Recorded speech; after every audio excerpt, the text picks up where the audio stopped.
जगाचा पोशिंदा सध्या विविध संकटांचा सामना करतोय. शेतामध्ये कुठलंही पीक घ्या, बाजारभाव मिळतोच असं नाही.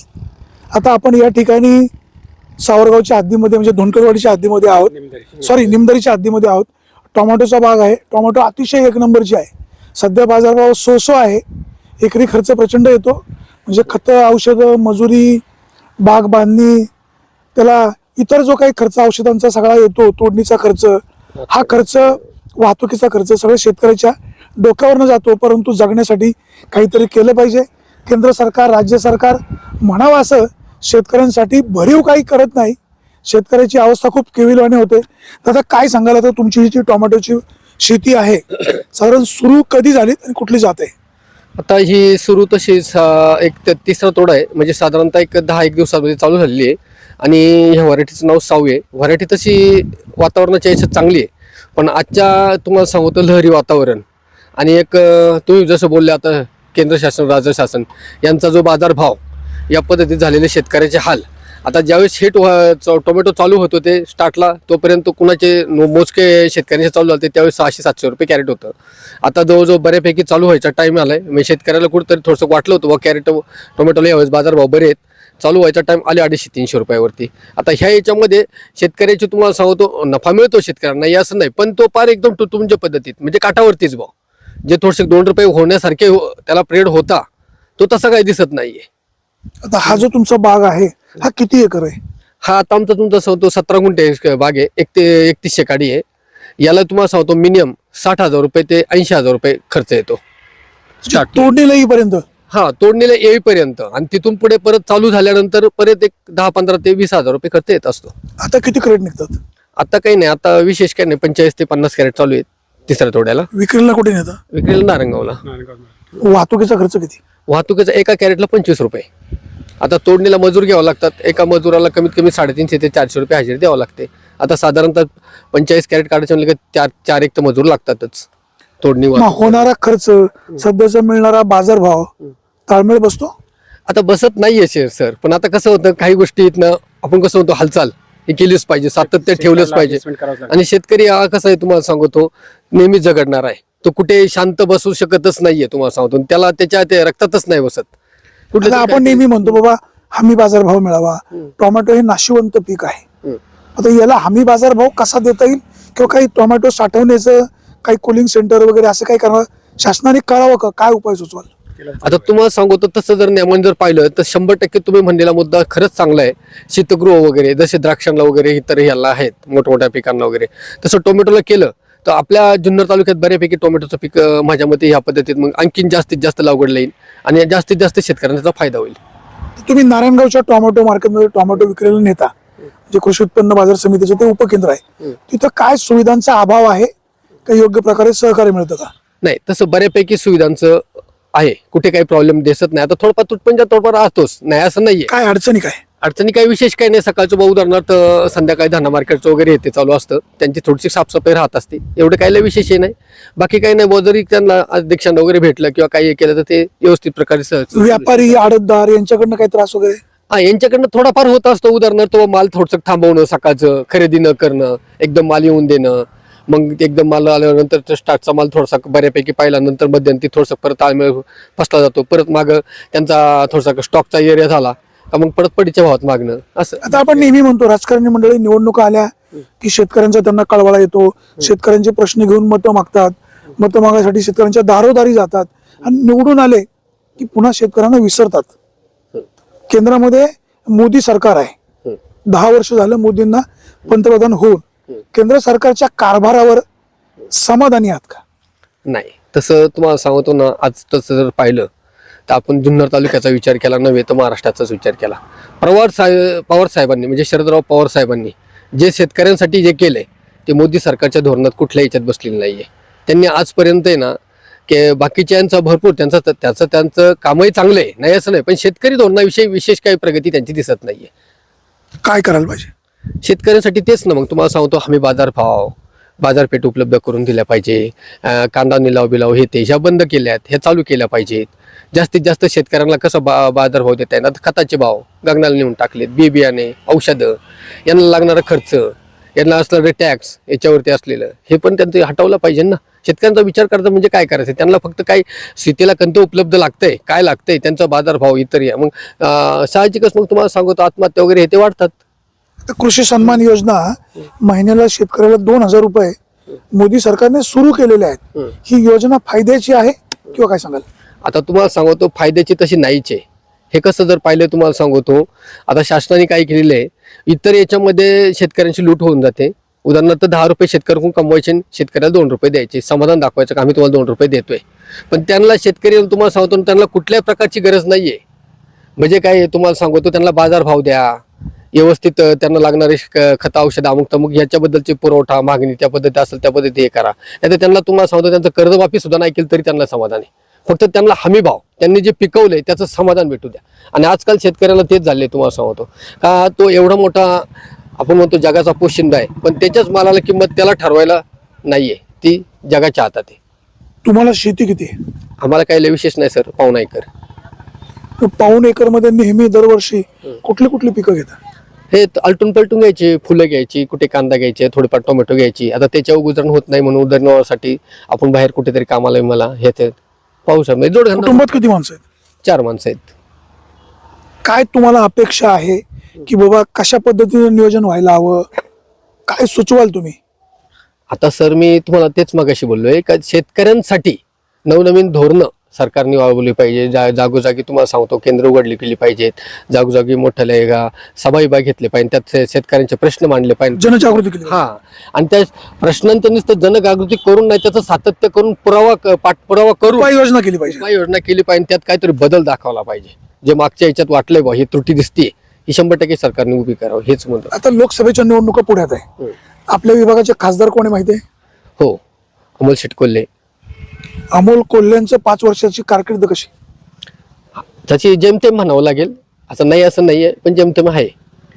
माजी खासदार शिवाजी आढळराव 15 वर्ष खासदार होते, हो.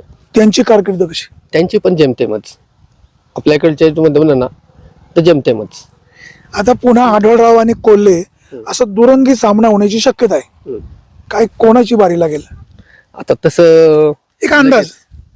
आता अंदाज म्हणलं तर साहेब आता कसं आहे, आत्ताच्या निवडणुकीच्या याच्यामध्ये जे शरद पवार साहेब करू शकतील ते कोणीच करू शकत नाही आत्ताच्या याच्यात. मग आता त्याच्यात सध्या तरी गुलदस्त्यात हा निर्णय मला नक्की काय होऊ शकेल हे कोणी सांगू शकत नाही. मग आता कोल्हे शरद पवारांच्या बाजूने आहेत, आढळराव शिवसेना भाजपच्या बाजूने आहेत. हो बरोबर आहे ना, पण तरी सुद्धा शरदराव पवारांची गुरुकिल्ली जर काही झालीच तर सांगूच शकत नाही, जवळजवळ अमोल कोल्हे लागू शकतात. त्याच्यानंतर विधानसभेच्या निवडणुका आहेत. विद्यमान आमदार अतुल बेनके आहेत. आमदार अतुल बेनके यांच्या आतापर्यंतच्या कारकिर्दीबद्दल काय सांगाल? तशी समाधानकारक कारकिर्दी आहे. कुठल्याही प्रकारची सर्वसामान्यांच्या समस्या सोडवतात ते. आपण त्या पद्धतीत गेलं पाहिजे, यांच्याकडे पाठपुरावा केला पाहिजे, आपल्या समस्या मांडल्या पाहिजे. गेल्यावरती ते नक्कीच त्या पाठपुरावा करतात, पण आपण गेलं पाहिजे असं फार. आता विग्नरचे अध्यक्ष सत्यशील शेरकर विधानसभेच्या रिंगणामध्ये उतरण्याच्या तयारीला लागलेले आहेत. काल सत्यशील शेरकरांचा निभाव लागेल का? नाही तसं आता तुम्हाला सांगतो ना, आता सध्या तरी राजकारण हे काटेची टक्कर झालेली आहे सगळ्याच्या याच्यामध्ये. पण तरी सुद्धा लागेल का नाही लागेल हे काय नाही, पण त्यांनी प्रयत्न केले पाहिजे. मागच्या याच्यात त्यांना थोडंफार यश आलंय. मागे पंचायत समितीच्या टायमाला ते उभे राहिले होते.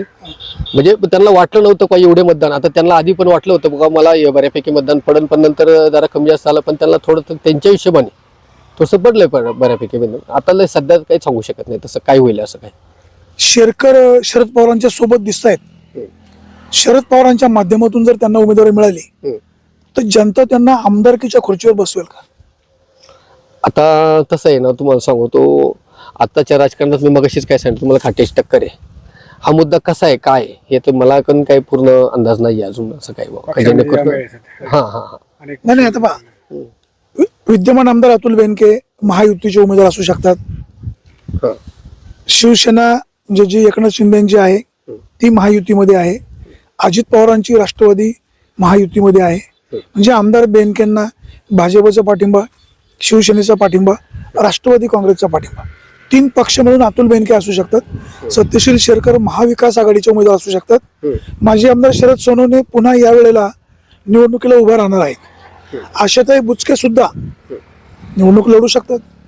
चौरंगी सामना होण्याची दाट शक्यता आहे. तर लोकसभा निवडणुकीनंतर पुढे काय होईल माहित नाही. परंतु असं झालं म्हणजे बेनके, सोनवणे, बुचके, शेरकर असा चौरंगी सामना झाला.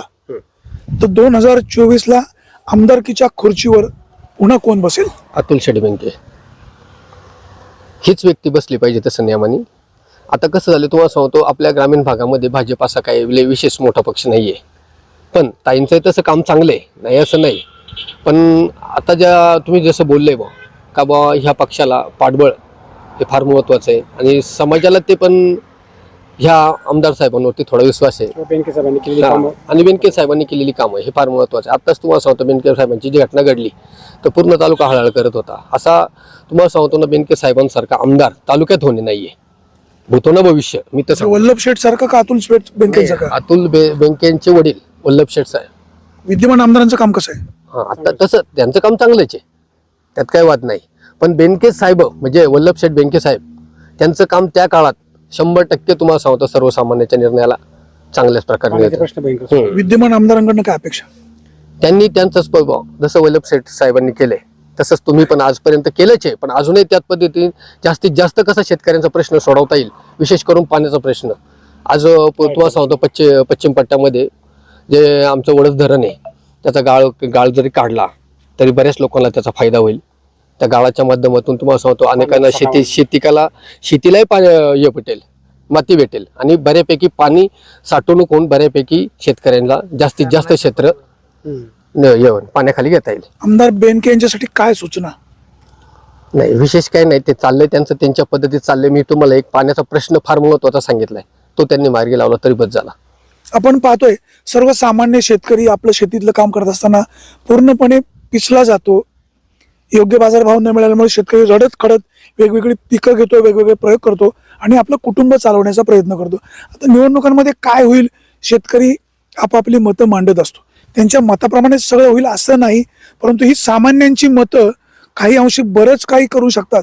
जर ही सगळी मतं गोळाबेरीज केली तर ही प्रतिक्रिया प्रातिनिधिक स्वरूपाची आहे. विद्यमान आमदार अतुल बेनके यांचं काम चांगलं आहे, ते पुन्हा निवडून येऊ शकतात असंही दादांचं म्हणणं आहे. विग्नरचे अध्यक्ष सत्यशील शेरकर यांनी प्रयत्न करत राहावेत असंही त्यांचं म्हणणं आहे. या विभागाचे खासदार डॉक्टर अमोल कोल्हे यांचं काम चांगलं आहे अशी पण यांची प्रतिक्रिया आहे. आणि प्रामुख्याने जे शरद पवारांच्या सोबत आहेत त्यांना यश मिळू शकतं असं दादांचं म्हणणं आहे. पाहूया आगामी काळामध्ये काय होत आहे. परंतु एक निश्चित आहे, केंद्र सरकार राज्य सरकार यांनी शेतकऱ्यांसाठी काही धोरणात्मक काही महत्त्वाचे निर्णय घेणं अपेक्षित आहे. जर या जगाच्या पोशिंद्याला वाऱ्यावर सोडलं तर भविष्य काळामध्ये हा बळीराजा सुद्धा सत्ताधाऱ्यांना वाऱ्यावर सोडल्याशिवाय राहणार नाही. सुरेश वाणी, विघ्नर टाइम्स, निमदरी. कुठलाही समारंभ म्हटलं किंवा घरातला कार्यक्रम म्हटलं किंवा रोजचं घरातील नित्याचं जेवण म्हटलं की भात हा आलाच. आणि मग त्यासाठी तांदळाची निवड महत्वाची. वेगवेगळ्या प्रकारचे तांदूळ घरोघरी पाहायला मिळतात. मात्र हे तांदूळ वेगवेगळ्या दुकानांमधनं वेगवेगळ्या भावाने खरेदी केले जातात. मात्र आता तांदळाच्या सर्व व्हरायटी फक्त एकाच दालनात आपल्याला पाहायला मिळणार आहेत. नारायणगाव या ठिकाणी अरिहंत सुपर मार्केट यांच्या माध्यमातून महाराष्ट्र तांदूळ महोत्सव भरवला जातोय. भारताच्या या समृद्ध कृषी परंपरेचा सर्वत्र प्रसार व्हावा, तसेच ग्रामीण भागातील ग्राहकांना योग्य किमतीत तांदूळ खरेदी करता यावा यासाठी अरिहंत सुपर मार्केटतर्फे दिनांक 1 फेब्रुवारी ते 10 मार्च 2024 दरम्यान भव्य महाराष्ट्र तांदूळ महोत्सव आयोजित करण्यात आलाय. तरी वर्षभरासाठी लागणारा तांदूळ एकदाच खरेदी करा आणि निश्चिंत व्हा. तांदळाच्या एकूण 100 पेक्षा अधिक व्हरायटीज उपलब्ध. 1 किलो, 5 किलो व 10 किलोच्या पॅकिंग बासमती तांदळामध्ये उपलब्ध आहेत. तर अगदी अर्धा किलो पासून ते 30 किलो पर्यंतच्या तांदळाच्या पॅकिंग उपलब्ध आहेत. दावत बासमतीचे सर्वच प्रकार उपलब्ध आहेत. अरिहंत सुपर मार्केट आयोजित भव्य तांदूळ महोत्सव. आमचा पत्ता कोल्हेमळा रोड, शुभम सृष्टी सोसायटी समोर, नारायणगाव, तालुका जुन्नर, जिल्हा पुणे. संपर्क क्रमांक 9960 71 91 98, तसेच 90 96 88 98 98. महाराष्ट्र तांदूळ महोत्सव, तेही आपल्या नारायणगावमध्ये अरिहंत सुपर मार्केटमध्ये. अतिशय चांगल्या दर्जाचा उत्तम क्वालिटीचा असणारा तांदूळ आणि तेही अगदी कमी भावामध्ये. हा भाव संपूर्ण जुन्नर तालुक्यात तुम्हाला कुठंच उपलब्ध होणार नाही. 100 पेक्षा अधिक तांदळाच्या व्हरायटी घेऊन सुरू झालाय महाराष्ट्र तांदूळ महोत्सव. Arihant super market, Kolhemala road, Narayangaon. आताच भेट द्या आणि आपला वर्षभरासाठी लागणारा तांदूळ एकदाच खरेदी करा.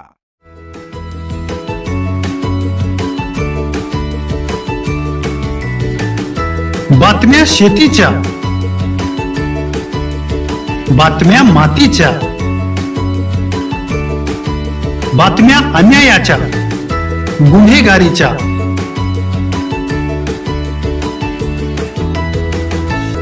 राजकारणाच्या आणि समाजकारणाच्या, शोषणाविरुद्ध बुलंद आवाज, जनसामान्यांच्या हुंकाराची गाज, सत्कार्याला प्रोत्साहन,